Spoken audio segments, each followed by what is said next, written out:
오늘 본문 16절에서 베드로 사도는 우리 주 예수 그리스도의 능력과 강림하심을 너에게 알게 한 것이 공교한 이야기를 쫓은 것이 아니다, 이렇게 말씀하는데요. 이미 베드로 사도는 그리스도의 강림에 대해서 알게 했다, 그러니까 여러 번 가르치고 증거했다, 이걸 지금 말씀하고 있습니다. 그리스도의 강림에 대한 교훈이 처음이 아니라는 것이죠.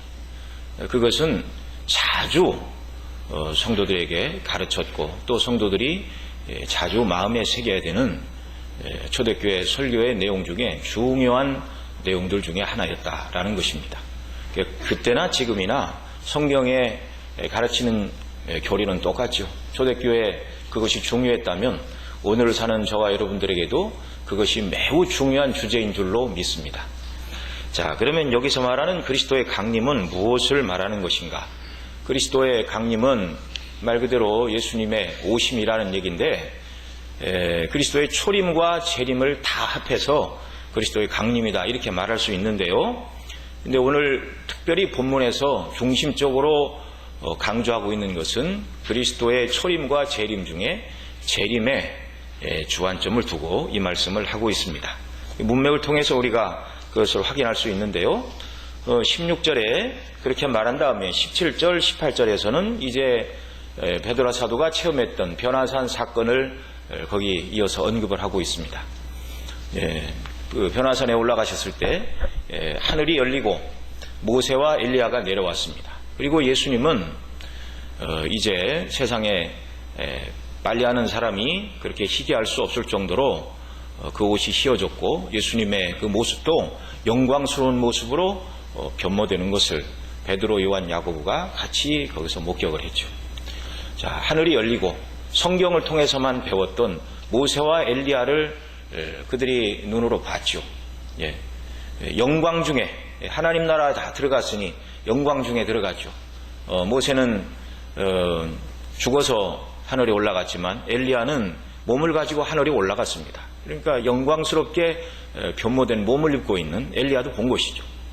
그런 모습들을 통해서 하나님 나라, 주님이 다시 오시게 되면 들어가게 될 그 영광의 나라가 어떤가를 미리 조금 땡겨서 본 것이죠. 주님의 그 영광스러운 모습은 이제 부활 다음에 입으실 그런 몸과 같은 것이다, 그렇게 우리가 이해를 할 수 있는데, 예수님 다시 오시게 될 때 우리도 그와 같은 영광스러운 몸을 입고 하늘에 다시 하늘로 올라가 영원한 영광을 누리게 될 것이다. 이것이 이제 베드로 사도가 변화산에서 본 것을 주님의 재림과 관련하여 이렇게 풀어서 설명을 하고 있는 것입니다. 뿐만 아니라 이 문맥 16절을 그 다음 이제 2장 1절과 연결을 해볼 수도 있습니다. 그 사이에 있는 말씀이 중요하지 않다는 것이 아니고요. 성경은 영감된 다 하나님의 말씀이죠. 그러나 어느 부분을 생략하고 이렇게 이어봐도 성경은 무엇을 지금 강조해서 말하는가, 그런 의미에서 16절 다음에 2장으로 이렇게 바로 연결도 그런 의미에서 가능하다는 것이죠. 문맥상 2장에 가면 2단을 경계시키고 그 다음 3장에 가면 4절에서 2단의 주장 중에 잘못된 것 하나를 지금 이 그리스도의 강림과 관련해서 베드로 사도가 콕 찍어서 말을 하고 있죠. 무엇입니까? 3장 4절에 기록된 대로 주의 강림하신다는 약속이 어디 있느냐라고 재림을 부인하는 이단들의 주장을 지금 베드로 사도가 소개를 하고 있습니다. 그러니 오늘 본문 16절에서 말씀하고 있는 그리스도의 강림은 명백하게 그리스도의 재림에 대해서 베드로 사도가 이미 가르쳤고 지금도 다시금 편지를 써서 그들에게 가르쳐주고 있다라는 말이죠. 구약의 예언의 핵심은 오실 메시아입니다. 그리고 신약은 예수님이 오신 것이죠. 그런데 구약에서 바라보던 오실 메시아에 관한 교훈의 말씀은 그리스도의 초림뿐만 아니라 재림까지도 포함하고 있습니다. 그래서 그 이제 뒷부분 19절 뒷부분에 가면 이제 경에 기록된 구약 성경을 말씀하고 있는데요. 구약이 말하는 이스라엘의 회복과 구원, 하나님 나라의 완성, 이것은 예수님의 초림뿐만 아니라 재림으로 완성되는 나라입니다. 그래서 스가랴서를 우리가 살펴볼 때도 말씀을 드렸는데 구약에서 말세와 관련되어 맨 처음 사용된 말이 요엘 선지자가 사용한 여호와의 날이라는 표현이었습니다. 그 여호와의 날이라는 말이 말세, 세상의 끝, 그런 말인데요. 하나님께서 최종적으로 심판하시라는 날이라, 그런 말입니다. 그 예수님의 초림으로 심판이 시작되었고 재림으로 완성이 될 것인데, 베드로 사도가 오순절 성령의 충만을 받고 나서 이제 사도행전 2장에 보면 맨 처음 설교를 합니다. 설교를 하면서 성령이 오셔서 다른 난곳 방언으로 사람들이 하나님의 큰일 말함을 듣자 한편으로 놀라고 비웃는 사람들은 이들이 세수에 취했다 막 이렇게 얘기를 하니까 세수에 취한 것이 아니고, 그러면서 이제 요엘서 2장에 기록된 여호와의 날에 이 말 내가 이제 성경에 기록된 대로 말세에 내가 내 영으로 모든 육체에 부어주리니, 이렇게 말씀을 하면서 여호와의 날, 곧 말세가 그리스도의 십자가의 구속의 사건이 이루어지는 그때가 말세요. 또 이어서 성령을 부어주셨다, 말세의 성령을 부어주셨다, 이렇게 말하니 오순절 성령 강림도 역시 말세에 일어나는 사건이라 말하고, 그 다음 또 20절에 가면 주의 크고 영화로운 날이 이르기 전에, 이 날은 명백히 재림의 날입니다. 해가 변하여 어두워지고 달이 변하여 피가 되리라, 이렇게 말씀하는데요. 예수님도 이 구약에 기록된 말씀을 가지고 예수님 재림에 대해서 마태복음 24장 29절 이하에 가르쳐 주셨는데 이렇게 말씀하셨습니다. 그날 환난 후에 해가 즉시 어두워지며 달이 빛을 내지 아니하며 별들이 하늘에서 떨어지며 하늘의 권능들이 흔들리리라. 그때 인자가 구름을 타고 능력과 큰 영광으로 오는 것을 보리라. 자, 이 사도행전 2장에서 베드로 사도는 맨 처음 오순절 성령의 충만함을 입고서 행한 설교를 통해서 메시아 곧 예수 그리스도의 십자가의 구속의 사건이 이루어지는 때가 말세, 곧 여호와의 날이요, 또 오순절 성령을 부어주시는 그때가 말세요, 여호와의 날이요, 뿐만 아니라 재림의 때가 여호와의 날, 곧 말세임을 구약의 성경을 가지고 증거를 해 주었습니다. 그 베드로 사도의 설교이고, 그렇게 설교한 베드로 사도가 지금 오늘 베드로 후서를 기록을 한 것이죠. 말세에 구원이 일어나죠. 성령을 부어주실 뿐만 아니라 말세, 곧 재림이 이르기 전에 누구든지 주의 이름을 부르는 자만이 구원을 얻는다. 신약에서는 더 분명하게 그리스도의 재림을 증거하고 있습니다. 그리스도의 재림은 초대교회 말씀드린 대로 성도들에게 행한 설교의 핵심 메시지 가운데 하나였습니다. 마태복음 13장에 보면 예수님께서 천국 비유를 여러 가지를 말씀을 하셨는데요. 그 중에 하나가 알곡과 가라지 비유입니다. 가라지를 모아 풀무에 사르리니 거기서 이를 갈미 있으리라. 이건 명백하게 예수님 재림의 때를 지금 말씀하시는 것이죠. 그리스도의 재림의 때 가라지가 풀무에 던져지는 일, 곧 지옥의 형벌에 떨어지게 되는 일이 있을 것이다. 또 같은 마태복음 13장에서 물고기를 잡는 그물의 비유에서 좋은 물고기, 나쁜 물고기 구별하는 것을 말하면서 의인 중에서 악인을 갈라내어 역시 풀무에 던져 넣어 거기서 이를 갈미 있으리라. 역시 주님의 재림 때 이루어질 심판에 대해서 말씀해주고 계십니다. 사도행전 1장에서는 예수님의 승천하시는 모습을 보고 사도와 또 승천을 눈으로 목격했던 사람들이 성경에 보면 넋을 잃고 하늘을 쳐다보자 천사들이 뭐라고 그랬습니까? 갈릴리 사람들아 어찌하여 너희가 하늘만 쳐다보느냐? 너희 가운데서 하늘로 올리우신 예수는 하늘로 가심을 본 그대로 오시리라고 천사가 증거해 주었습니다. 뿐만 아니라 바울 사도가 또 데살로니가 전서 4장 5장 또 데살로니가 후서 1장 2장에 보면 재림에 대하여 상세하게 가르치는 그런 일들이 있었습니다. 그 내용 중에 하나가 보면 재림이 가까웠다라고 이렇게 생각을 하고 일하지 않고 일을 만드는 자들에 대해서 사도가 그렇게 하면 안 된다, 그걸 경고를 하고 있죠. 그러니까 초대교회 성도들은 재림에 대해서 늘 가르쳤고 늘 배웠고, 또 삶 속에서도 어떤 사람들은 재림이 가까웠으니 일할 필요가 없다라고 말할 만큼 잘못된 것이죠. 잘못되기는 했지만 재림을 고대하는 신앙이 오늘 이 시대와 비교할 수 없을 정도로 간절하고 또 굉장한 소망감을 가지고 있었다는 사실입니다. 요한계시록에도 보면 계시록을 시작하는 1장 7절에서 이렇게 말합니다. 볼지어다 구름을 타고 오시리라. 각인의 눈이 그를 보겠고 그를 찌른 자도 볼터이요 땅에 있는 모든 족속이 그를 인하여 애곡하리니 그러하리라. 아멘. 또 계시록의 마지막인 22장 20절에는 주 예수여 오시옵소서라고 끝을 맺는데 주 예수여 오시옵소서, 이게 성경에 있는 표현으로는 마라나타입니다. 여러분 아시는 것처럼 초대교회 성도들이 주고받던 인사가 마라나다였습니다. 주 예수여 어서 오시옵소서. 2000년 전 초대교회 성도들은 오늘을 사는 저와 여러분들보다 훨씬 더 그리스도의 재림과 천국에 대한 생각으로 충만했다는 것이죠. 그런데 2000년이 더 지난 예수님의 재림이 훨씬 가까운 이 시대를 살아가는 저와 여러분은 초대교회 성도들보다 그리스도의 재림을 소망하고 기다리는 마음이 적은 것이 사실입니다. 성경의 표현을 비추어 볼 때. 오늘 그리스도인들 중에 어떤 인사들을 하죠? 평안하셨습니까? 잘 지내셨습니까? 이걸 성경에 있는 용어로 표현하면 샬롬입니다. 샬롬, 평강. 네, 평안하셨습니까? 네. 우리 샬롬이라고 인사하는 사람은 많아도 오늘날 그리스도인들 중에 마라나타라고 만날 때 헤어질 때 인사하는 사람을 저도 그렇게 인사한 적이 없고요. 그렇게 인사하는 사람을 아직 본 적이 없습니다. 왜 그렇죠? 그렇게 인사하면 조금 이상한 사람이라고 말하지 않을까? 이 공감대가 형성이 되지 않았어요. 그런 인사말이. 훨씬 2000년 전의 성도들이 예수님의 재림에 대한 소망이 우리보다 훨씬 불타올랐고 재림을 간절히 소망하는 믿음으로 이 땅을 살았다는 것을 우리가 알게 됩니다. 자, 오늘 이 시대는 왜 이렇게 2000년 전보다 재림에 대한 소망이 작아진 것일까요? 뭐 여러 가지 이유가 있겠죠. 예.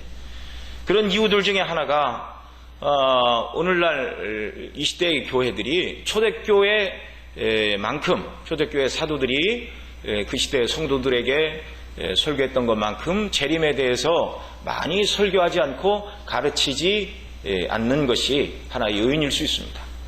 또 한 가지는 주님의 재림이 어느 때라고 딱 이렇게 못을 박아서 말하는 사람들이 있죠. 이런 사람들을 시한부 종말론자들이라고 부릅니다.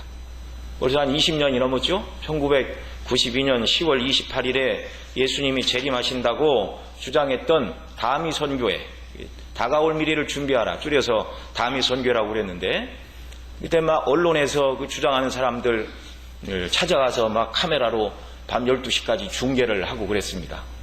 네.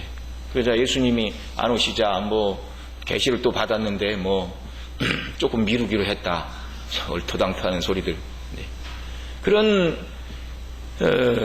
시한부 종말론자들이 한번 나타나서 재림에 대해서 잘못된 인식을 갖게 하면 바른 신학을 가르치는 교회들이 재림에 대해서 말하면 재림은 광신도들이나 믿고 따르는 것이지 뭐 그렇게 예수님의 재림에 대해서 강조할 필요가 있겠는가, 그런 이상한 오해 아닌 오해를 세상 사람들에게 받는 일들이 있는 것이죠.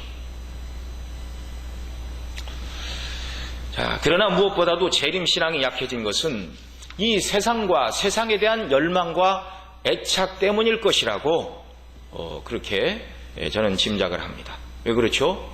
눈에 보이는 세상, 믿지 않는 세상 사람들은 이 세상에서 잘 먹고 잘 살기 위하여, 소위 성공하기 위하여 온통 세상에 다 마음이 빼앗겨 있는 이런 사람들 속에 우리가 둘러싸여 있다 보니까 우리의 소망은 하늘인데 이 하늘을 바라보지 못하고 직장에서 다른 사람들과 경쟁하고 직장에서 또는 주변에서 사람들이 하는 얘기를 들으면 뭣도 샀네, 뭘 어떻게 했네, 이런 얘기를 듣다 보니까 정말 우리의 본향은 하늘이고 주님이 다시 오심을 소망하며 살아야 함에도 불구하고 남들처럼 세상을 누리고 세상을 갖고 세상에서 성공해야 된다는 이 세상에 대한 애착과 이런 마음들이 재림에 대해서 정말 우리의 마음을 자꾸 떼어놓는 것은 아닌가, 아무도 부인할 수 없는 사실입니다. 저와 여러분이 분명히 알고 있는 사실, 이 땅은 영원하지 않습니다. 또한 이 땅에서 저와 여러분이 그렇게 오래 살지도 못합니다. 본성은 날마다 이 땅에서 성공을 꿈꾸고 추구하라고 말하지만 저와 여러분은 성경의 가르침을 따라 믿음으로 하늘의 영광을 바라보고 주님의 재림을 소망하며 이 땅을 살아갈 수 있기를 바랍니다. 자, 초대교회 성도들은요, 재림 신앙이 간절했습니다. 우리보다 더 간절했는데, 그들은 주님의 죽으심도 눈으로 봤고, 부활하신 후에 예수님도 목격을 했고, 승천도 목격을 했고, 또 예수님이 승천하실 때 앞서 말씀드린 대로 천사가 갈릴리 사람들아 어찌하여 서서 하늘만 쳐다보느냐, 너희 가운데로 올리우신 이 예수는 하늘로 가심을 본 그대로 오시리라. 네, 너희들이 보는 시대에 오시리라 이렇게 말하지는 않았어요. 그런데 하늘로 가심을 본 그대로 오시리라 이 말을 듣고 예수님의 죽으심, 부활, 승천을 목격했으니 우리 당대에 우리가 예수님의 다시 오심을 혹시 목격할 수 있지 않을까, 굉장한 기대감을 그들이 가진 것만은 사실이었을 것입니다.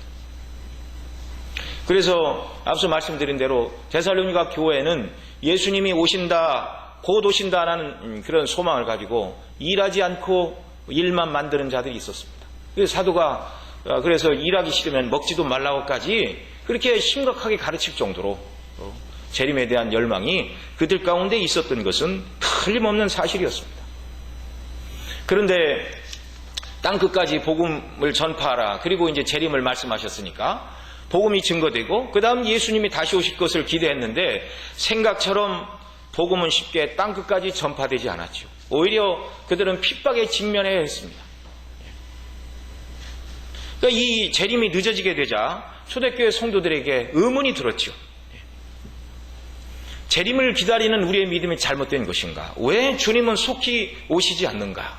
이런 문제라고 가지고 고민을 했는데, 그런데 마침 또 이단들이 나타나서 재림은 없다 이렇게 말합니다. 아까 말씀드린 대로 이 베드로후서 3장에 보면 3절 4절 말씀 우리 한 장 넘어가서 좀 보시겠습니다. 베드로후서 3장 3절 4절 같이 읽습니다. 먼저 이것을 알지니 말세에 기롱하는 자들이 와서 자기의 정욕을 쫓아 행하며 기롱하여 가로되 주의 강림하신다는 약속이 어디 있느냐, 조상들이 잔 후로부터 만물이 처음 창조할 때와 같이 그냥 있다 하니, 이게 재림이 없다고 말하는 거짓 선생들이 했던 말입니다. 이 이단들은 예수님의 강림, 곧 재림은 없다, 조상들이 잔 후로 만물이 처음 창조된 때와 달라진 것이 무엇이냐, 그러니 재림은 없다, 이렇게 거짓 교훈을 퍼뜨렸죠. 왜 주님이 빨리 오시지 않는가, 이런 의문을 가지고 있는 성도들을 낙심케 하려는 사단의 작전이 거짓 선지자들을 동원하여 재림은 없다 이렇게 잘못된 교훈을 퍼뜨린 것이죠. 이에 대하여 바른 재림론을 가르치는 베드로 사도의 반론이 그 베드로서 3장 5절 이하에 기록되고 있는데요. 우리 5절 말씀 같이 읽습니다. 이는 하늘이 옛적부터 있는 것과 땅이 물에서 나와 물로 성립한 것도 하나님의 말씀으로 된 것을 저희가 불어 잊으려 함이로다 이렇게 말합니다. 자, 하늘과 땅이 하나님의 말씀으로 지어졌음을 잊으려 하는 것과 똑같은 것이다. 무엇이요? 재림이 없다고 말하는 것은. 왜요? 하나님께서 말씀으로 하늘과 땅을 지으셨고 하나님께서 그리스도의 재림을 약속해 주셨는데 그리스도의 재림이 없다 이렇게 말하는 건 하나님이 천지 만물을 창조하신 것이 아니다 이렇게 말하는 것과 무엇이 다르겠습니까? 하늘과 땅이 하나님의 말씀으로 지어진 것을 믿는다면 재림의 약속도 여전히 유효하다는 것을 기억해야 한다는 것입니다. 자, 6절에서는 또 뭐라고 그러죠? 이로 말미암아 그때 세상은 물의 넘침으로 멸망하였으되 이렇게 말합니다. 자, 그때 세상은 물의 넘침으로 멸망하였다. 노아 때를 말하는 것이죠. 노아의 심판 때 물로 세상을 하나님이 다 뒤엎으신 사건을 여기 말하고 있습니다. 하늘이 창조된 이후 한 번도 변화가 없이 그대로 있었다. 그것이 아니라 노아 시대에 노아 가족들 빼놓고 하나님을 거스리는 모든 악한들이 다 심판을 받았다는 것을 여기서 말하고 있는 것이죠. 7절도 같이 읽습니다. 이제 하늘과 땅은 그 동일한 말씀으로 불사르기 위하여 간수하신 바 되어 경건치 아니한 사람들의 심판과 멸망의 날까지 보존하여 두신 것이니라. 이렇게 말씀합니다. 자, 재림은 하나님의 약속의 말씀이기 때문에 반드시 이루어질 수밖에 없는 필연적인 일이라는 것입니다. 이걸 꼭 기억하시기 바랍니다. 네. 하나님의 계획 속에, 하나님 나라의 구원 계획 속에 마지막 이루어질 일이 그리스도의 재림입니다. 물론 그때와 시기가 언제인가 사람은 아무도 올 수 없습니다. 주님께서 승천하시면서 뭐라고 그러셨죠? 때와 기한은 아버지께서 자기의 권한에 두셨으니 너희의 알 바 아니오. 그렇게 말씀하셨습니다. 그날과 시는 하나님 아버지의 권한에 두신 일이니 때가 언제인지 기한이 언제인지 그런 것에서는 관심을 갖지 말라는 것입니다. 그리고 베드로 사도는 이 베드로후서 3장 8절 9절에서 재림이 늦어지는 것에 대해서 왜 주님이 빨리 오시지 않나라고 의문을 제기하는 당시 성도들에게 이제 대답을 해줍니다. 베드로후서 3장 8절 9절 같이 읽습니다. 사랑하는 자들아, 주께는 하루가 1000년 같고 1000년이 하루 같으니 한 가지를 잊지 말라. 주의 약속은 어떤 이에 더디다고 생각하는 것 같이 더딘 것이 아니라 오직 너희를 대하여 오래 참으사 아무도 멸망치 않고 다 회개하기에 이르기를 원하시느니라. 아멘. 네.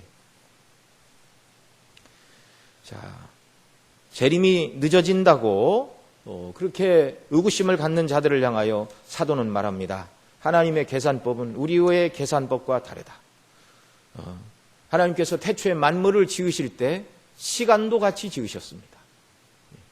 그러니까 사람은 몇 살이냐 이렇게 말해도 되지만 하나님은 몇 살이냐 그렇게 물으면 질문 자체가 성립이 안 되는 겁니다. 우리와 다른 개념이죠. 하나님은 영원한 현재입니다. 시간에 매이는 것은 사람이지 하나님이 아니십니다. 그래서 하나님의 계산법은 1000년이 하루 같고 하루도 1000년 같다.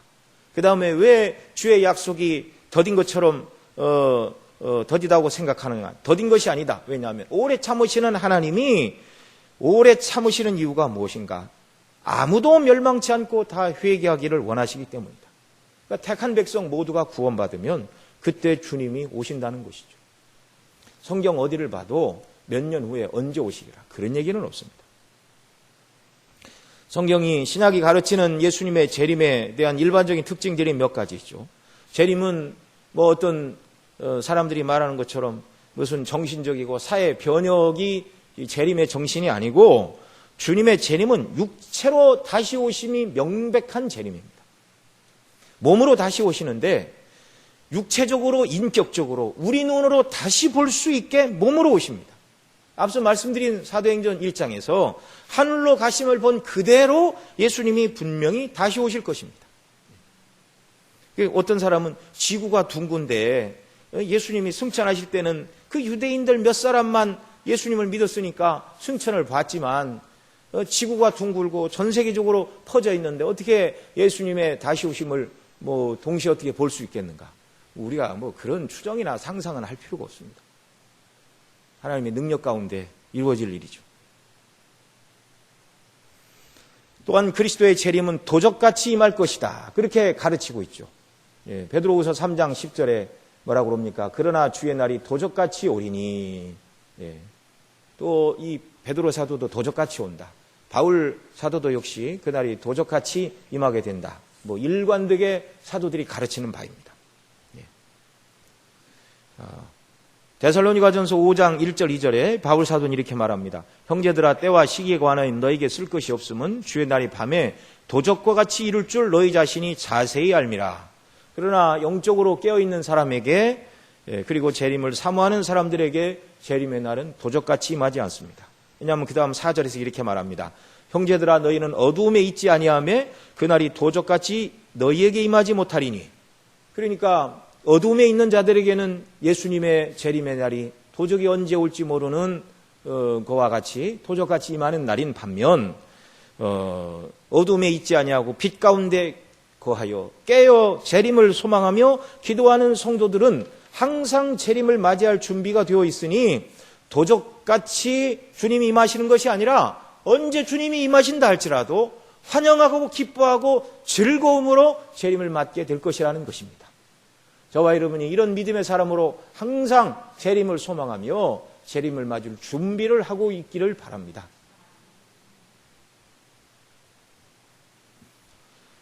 때와 시기는 알 수 없으니 우리 생전에 주님이 재림하실 수도 있고 그렇지 않을 수도 있습니다. 그러나 주님의 재림보다 주님이 우리를 이 땅에서 먼저 부르시는 날이 가깝다 할지라도 항상 재림을 바라보고 천국을 바라보고 살아가는 이런 귀한 역사가 우리에게 있기를 바랍니다. 그러니까 우리 개인적으로, 이거 개인적인 종말론이죠. 예수님이 오신 것은 이제 우주적인 종말론 그러는데, 성도 개인이 하나님 앞에 부르심을 받는 것은 성도 개인에게 있어서 개인적인 종말론이다, 그렇게 말합니다. 그러니까 이 우리의 개인적인 종말은 뭐 사람이 다 정해놓고 90살, 100살 사는 게 아니잖아요. 언제라도 하나님이 부르실 수 있지만 언제라도 주님이 다시 올 수 있다는 재림에 대한 소망감으로 정말 이 말세라는 의식을 가지고 이 세상을 살아가는 역사가 저와 여러분에게 있기를 바랍니다. 그래야 하나님 기뻐하시는 모습으로 세상을 살 수가 있어요. 진지하고 바른 태도로 하나님이 원하시는 모습으로. 그래서 이 재림의 신앙을 아무리 강조해도 지나치지 않는 것입니다. 하와는 범죄한 후에 하나님께서 여자의 후손을 통한 구원을 말씀해 주셨죠. 그러자 첫 번째 출산을 했는데 아들이었습니다. 그리고 아들을 낳고 이름을 뭐라고 지었지요? 가인이라 지었습니다. 가인. 우리 한글말 성경에 보면 등남함에, 아들을 낳음에 그렇게 말하는데 이름을 가인이라 지었는데요. 그 가인이란 말이 그 사람이란 뜻입니다. 그 사람. 영어로 the man. 여자의 후손을 통한 구원을 말씀해 주었죠. 그러니까 이 하와는 자신과 아담이 합세해서 하나님을 거스리고 선악을 알게 하는 나무를 따먹고 범죄하자 하나님이 여자의 후손을 통한 구원을 말씀하시자 그 여자가 자기인 줄 알았어요. 그리고 아들을 낳자 이름을 그 남자라고 짓고 정말 하나님의 구원이 속히 이루어지기를 소망했다는 말이죠. 그런데 아니었죠. 둘째를 낳고서는 이름을 아벨이라고 지었습니다. 허무라고 지었습니다. 기대했던 모든 것이 내 때 이루어지지 않는다는 것을 알았다는 말이죠. 구약의 연대를 우리가 정확히 알 수는 없지만 구약 학자들의 견해를 보면 대략 아담은 주전 4200년에서 4100년 사이경에 태어나지 않았을까. 성경 연대를 거슬러 이렇게 추정해 가서 그렇게 얘기를 합니다. 뭐 정확한 것은 아니죠. 추정이니까. 그러나 이 추정이 뭐 맞다고 가정을 한다면 하와가 여자의 후손을 통한 구원을 소망한 지 4000년이 지나 예수님은 오셨습니다. 그리고 2000년 전에 승천하신 주님이 다시 오심을 말씀하시고 그리고 지금 2000년의 세월이 흘렀습니다. 뭐 얼마나 많은 시간이 지난 후에 주님이 다시 오실지는 몰라도 말씀드린 대로 오늘이라도 주님이 다시 오실 수 있다라는 것, 마치 오늘이라도 주님이 오실 것처럼 재림을 소망하고 그런 마음으로 이 땅을 살아가야 하는 것이 마땅한 줄로 믿습니다. 주님이 다시 오시는 분명한 목적이 있습니다. 그래서 재림은 반드시 있어야 될 일이죠. 왜 주님이 다시 오셔야 되는가? 이 세상의 역사와 이 지금 계속되는 시간을 끝내시고 영원한 하나님 나라를 완성하시기 위하여 주님은 다시 오셔야 됩니다. 왜 이 세상의 역사가 끝이 나야 되는가? 이 세상의 역사는 하나님을 거스리고 반역하는 죄악의 역사이기 때문에 언젠가는 이 모든 것들이 다 심판을 받아야 되는 날이 오는 것입니다. 사단은 아담을 타락시켜서 하나님 나라를 망가뜨리려고 하였습니다. 아담의 타락 후에는 아담의 후손들 사이에 사단은 왕노릇하여 계속해서 사람들로 하여금 하나님을 대적하고 거스리게 만들었습니다. 물론 이 세상의 악한 역사가 계속 진행되는 과정 속에서도 하나님은 구속의 역사를 통하여 메시아를 통한 구원을 이루시고 택한 백성을 구약시대부터 지금 이 시대에 이르기까지 택한 백성들을 구원해 가시는 구속의 역사를 또한 이루어 가십니다. 그래서 이 세상에서는요, 하나님의 나라와 사단의 나라, 세상 나라가 투쟁을 하고 있습니다. 때로 하나님께서 부흥을 허락하시어서 수많은 사람들이 죄를 깨닫고 회개하고 예수님 믿는 이런 역사가 이제 부흥이 일어나면 이 부흥은 뭐 오래도록 계속되는 것이 아니라 부흥의 시대가 임한 후에 오히려 이제 사람들이 복음에 관심이 없고 복음을 비방하고 거스리는 일이 훨씬 더 오래 지속이 됩니다. 그런 과정 속에서 때로는 복음의 역사와 참 교회가 쇠퇴하여 겨우 명맥만 유지한 것처럼 보이는 그런 때도 있었습니다. 그러나 또 때가 되면 하나님께서 다른 곳에 복음이 번성하는 부흥의 때를 허락하시고 택한 백성들을 계속 이루어 나가시죠. 부흥과 쇠퇴, 부흥과 쇠퇴, 이런 사이클을 그리면서 역사가 어디를 향하여 가는가? 택한 백성들이 다 구원 얻는 그때에 예수님이 재림하시는 그 순간을 향하여 역사는 달려가고 있는 것입니다. 오늘 아침에도 해가 떴고 저녁에도 해가 지니 해가 뜨고 지고 인간이 자녀를 출산하여 역사가 계속 이어지는 이것이 영원 무궁토록 계속되는 것이 아니라 반드시 끝나는 역사적인 시점이 있다는 말입니다. 이 과정에서 사단은 이 세상의 나라들과 권세자들과 철학과 문학과 문화, 예술 이런 것들을 다 동원하여 하나님을 대적합니다. 물론 경건한 사람들이 하나님 나라를 세워가기도 하지만 이 세상 나라 자체는 하나님을 대적하고 거역하는 정신이 가득 차 있습니다. 오늘의 모습만 봐도 그렇죠.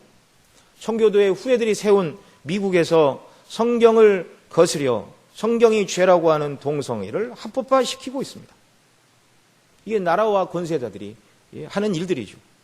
하나님이 없다고 말하는 무신론 철학자들이 나타나 하나님이 없다고 말하니 거기에 미혹되어 그 말을 믿는 사람들에게 있어 성경은 더 이상 하나님의 말씀이 아닙니다. 하나님이 없다고 하는데 성경이 하나님의 말씀일 수가 없지요, 그들에게. 공선주의 유물론이 나타나서 신은 없고 물질뿐이다. 먹고 사는 이 세상이 전부이다. 이런 이념과 사상, 정치 체제로 하나님을 도전하는 이런 악한 세대입니다. 그러면서도 가난을 벗어나지 못하는 것이 공산주의죠. 교회 안에서도 사단은 세력을 발휘하여 그리스도의 공로가 아니어도 자기 공로로 선을 행하고 율법을 지킴으로 구원을 이룰 수 있다고 말하는 펠라기오스와 같은 자력구원론자들의 이단 사상이 등장을 하기도 하였습니다. 과학 문명이 발달하자 19세기 말 20세기 초에는요, 사람들의 힘으로 이루어지는 천년왕국 후에 그리스도께서 재림하실 것이다라는 이런 낙관론적인 후천연설이 잠시 등장하기도 했지만 기본적으로 인간의 역사, 세상의 역사는 하나님을 거스리는 폐역의 역사입니다. 사도 베드로가 오순절 성령의 충만을 받고 이 폐역한 세대에서 구원을 받으라 말한 이후에 어느 시대이든지 이 시대는요, 인간이 살던 모든 시대는 하나님 앞에 폐역한 시대였습니다. 점점 가면 갈수록 선을 행하고 좋아지는 것이 아니라 가면 갈수록 악해지고 망가지는 것이 인간의 역사였습니다. 하나님의 거룩한 뜻을 거스르는 이 악한 세상이 결국 하나님의 공의의 심판을 받는 날이 옵니다. 노아 시대는 악한 모든 자들을 물로써 심판하신 하나님께서 이제 이 세상의 모든 악들에 대하여 불로써 심판하시는 공의의 그날, 그날이 바로 예수님의 재림의 날입니다. 이날 그리스도를 거절하고 하나님의 구원과 오직 유일한 자비와 긍휼과 구원의 방편인 그리스도를 거절한 자들은 영원한 심판을 면치 못하게 될 것이요, 그런 중에도 하나님의 자비와 긍휼과 구원의 오직 유일한 표지이신 예수님을 믿고 예수님을 소망하며 다시 오심을 기다리며 믿음으로 살아간 모든 자들을 영화롭게 하시고 부활의 영광의 몸을 입게 하시고 영원토록 하나님 나라에서 하나님 나라가 완성이 되고 모든 악은 심판이 받고 하나님의 나라가 완성되는 그때, 바로 예수님의 재림의 때이죠. 이 세상이 정말 악으로 돌아가고 정말 하나님이 없는 것처럼 세상 사람들이 악에 빠져 있다고 할지라도 낙마하고 좌절할 필요가 없습니다. 반드시 하나님이 정말 그리스도 예수의 날 모든 악과 죄에 대하여 공의의 심판을 내리시고 완전한 하나님의 나라를 이룰 것이기 때문에 그렇습니다. 이것이 저와 여러분의 정말 신앙의 궁극적인 목표가 되기를 바랍니다. 주님이 다시 오시는 날. 그러면 이 주님을 사모하는 성도들의 삶은 어떠해야 하는가요? 요한일서 3장 2절에서 요한 사도는 이렇게 말합니다. 사랑하는 자들아, 우리가 지금은 하나님의 자녀라. 장래 어떻게 될 것은 아직 나타나지 아니하였으나 그가 나타나심이 되면 우리가 그와 같을 줄을 아는 것은 그의 계신 그대로 볼 것을 인함이니. 자, 주님이 재림하시게 되면 그의 계신 그대로 그 모습을 우리가 보게 될 것이다. 주를 향하여 이 소망을 가진 자마다 그의 깨끗하심과 같이 자기를 깨끗하게 하느니라. 주님이 다시 오신다. 세상의 모든 악이 완전히 심판을 받고 하나님의 나라가 완전히 이루어지는 재림의 날이 온다라는 것을 분명히 믿는 성도의 삶이 어때야 되는가? 이것을 믿는 성도는 이 땅에서 세상 사람들처럼 명예와 물질과 권세가 삶의 목표가 되어서는 안 된다는 것입니다. 무엇이 이 재림을 바라보는 성도들의 목표인가? 다시 오시는 주님 앞에 내가 설 때 그분의 깨끗하심과 같이 자기를 깨끗하게 하는 사람, 이것이 주님의 재림을 소망하고 기다리는 성도의 모습이어야 한다고 요한 사도가 우리에게 가르쳐 준 것이죠. 이 세상 사람들은 어디로 가든지 저와 여러분은 세상에서 저와 여러분을 구별하는 역사가 있기를 바랍니다. 구별해야 돼요. 세상 사람들과 달라야 돼요. 주님 다시 배울 소망을 가지고 우리 주님이 기뻐하시는 삶, 세상과 구별된 삶, 죄와 죄로 물든 세상과 다른 삶, 성별된 삶, 예수님을 닮아가는 삶, 이런 삶으로 저와 여러분이 무장되어 주님의 재림을 날마다 소망하고 이 소망을 가지고 이 땅을 살아가는 저와 여러분 모두가 되시기를 바랍니다. 기도하시겠습니다. 아버지 하나님, 고맙고 감사합니다. 우리 주님이 다시 오심으로 말미암아 이 세상의 악한 역사는 다 끝이 나고 하나님의 나라를 소망하고 재림을 소망한 모든 성도들의 그 모든 소원을 다 이루어 주시는 그날이 반드시 올 것을 저희들이 믿습니다. 이 날에 대한 소망을 가지고 믿음으로 이 땅을 살게 하여 주시기를 원하옵고, 우리의 이 땅에 살아가는 삶의 목적은 바로 주님을 다시 만날 그날을 위하여 복음을 증거하고 복음에 순종하고 세상과 구별하여 주님의 깨끗하심과 같이 우리 자신을 깨끗해 하고 주님 맞이할 그날을 바라보는 저희들의 삶이 되도록 은혜를 덧입혀 주옵소서. 이 모든 말씀 우리 구주 예수님의 이름으로 기도드리옵나이다.